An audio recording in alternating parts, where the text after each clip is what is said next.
Bom dia, Cecília. Eu sou o Rodrigo Francis Figueto. Eu vim fazer algumas perguntas para você sobre a propriedade privada de John Locke. Tá. Certo. Então, sobre a propriedade privada? Sim. Ai, Jesus. Então, vamos começar. Primeiro, qual é o papel da propriedade privada no panorama político da época moderna?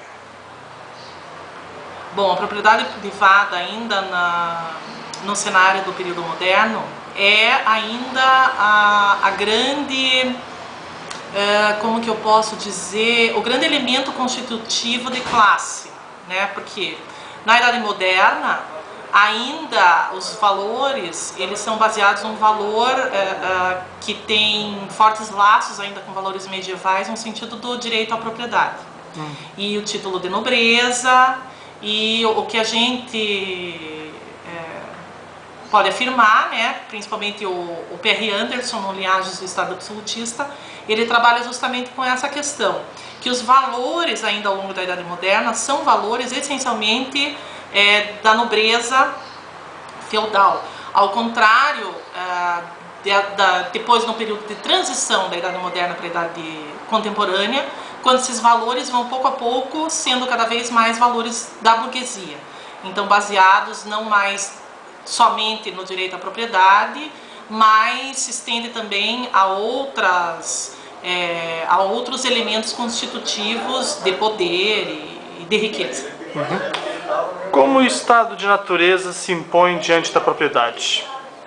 Bom, o Locke, ele é muito importante nessa questão do estado de natureza e do contrato social, né, porque ele vai discutir, e os dois grandes filósofos do período vão ser o Locke e o Hobbes, que se contrapõem às suas ideias, principalmente em relação a esse estado de natureza e o contrato social. Então, a questão da propriedade é que tanto um quanto o outro acreditam que o homem ele deve ter essa proteção dessa natureza, desse estado de natureza, né, onde ele se entrega a um determinado estado que lhe dá condições de viver, de fazer essa transição do estado da natureza, vamos dizer assim, né? Você tem que se despir de algumas questões do estado da natureza em nome do que mais tarde a gente vai chamar de sociedade civilizada. Só que o Hobbes ele acredita que esse controle do Estado sobre a natureza e o que a gente pode pensar na garantia dessa propriedade, né, que é a primeira questão que você me colocou, ela é absoluta. Então, esse pensamento do Hobbes reforça, na verdade, essa ideia de Estado absolutista. Por isso que o Locke é tão importante, porque ele quebra esse pensamento. Quando ele diz que o contrato social e os seus desdobramentos em relação ao estado da natureza, aos direitos naturais, etc., esse Estado, ele tem a obrigação, né, de proteger esses direitos das pessoas. No entanto, esse contrato ele pode ser rompido. Então ele não é baseado no poder absoluto. Esse contrato pode ser rompido do povo em relação ao Estado a partir do momento em que o Estado não cumpre o seu papel. Então por isso que o pensamento do Locke é tão importante nesse período e que vai ser o pensamento, por exemplo, que vai ter um forte diálogo e vai embasar a possibilidade da Revolução Inglesa, por exemplo, né? Quando o rei é decapitado, porque há uma crítica a esse rompimento que o rei teria feito em relação ao contrato social. Ele não cumpre com o papel de gestor do Estado, né? Não garante a ordem que nos protege desse estado de natureza, né? Por que a valorização da propriedade está diminuindo devido ao fato de haver uma valorização maior do dinheiro? Bom, aí é uma questão justamente que eu falei agora no começo da minha fala, né?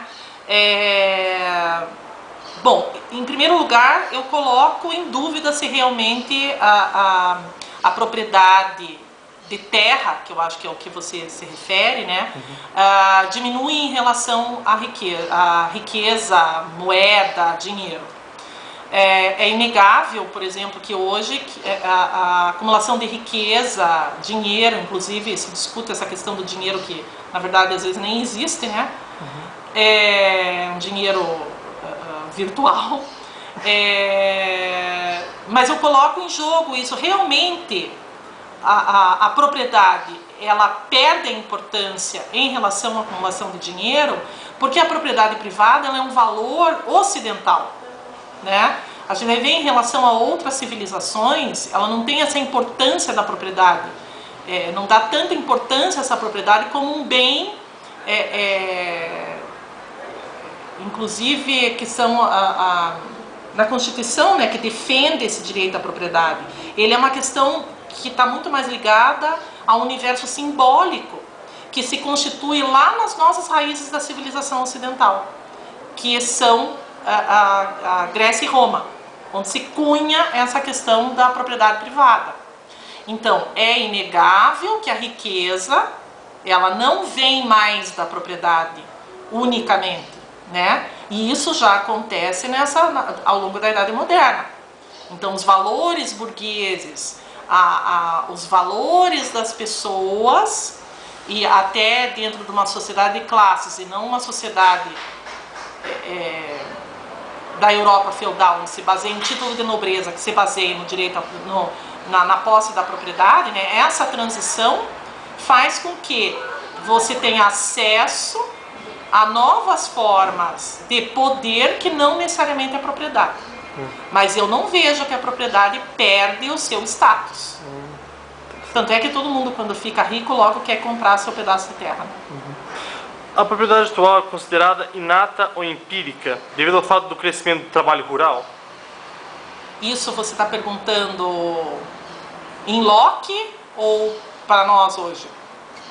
Para nós hoje. Para nós, você repete a pergunta? A propriedade privada atual é considerada inata ou empírica, devido ao fato do crescimento do trabalho rural? Eu não consigo fazer uma conexão com esse crescimento do trabalho rural, porque na realidade a propriedade é que aí foge a minha concepção e meu conhecimento histórico. Eu não consigo responder essa questão agora.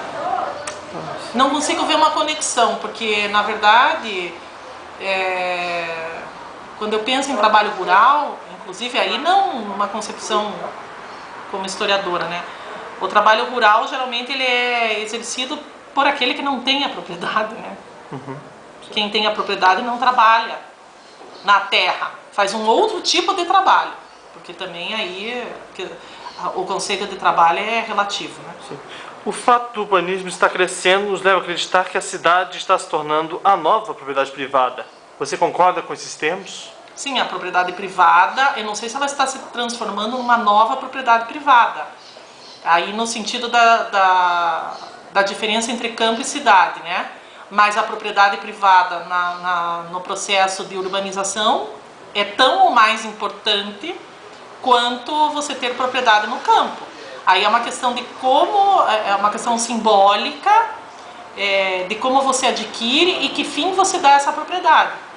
Mas o que é importante para as pessoas em geral é ter essa propriedade privada. É lógico que há uma diferença entre você ter uma propriedade de onde você tira o teu sustento e a tua riqueza, de uma propriedade privada de uma casa onde você mora, né? Eu sei. Muito obrigado, professora, pela ajuda. Obrigado. É isso.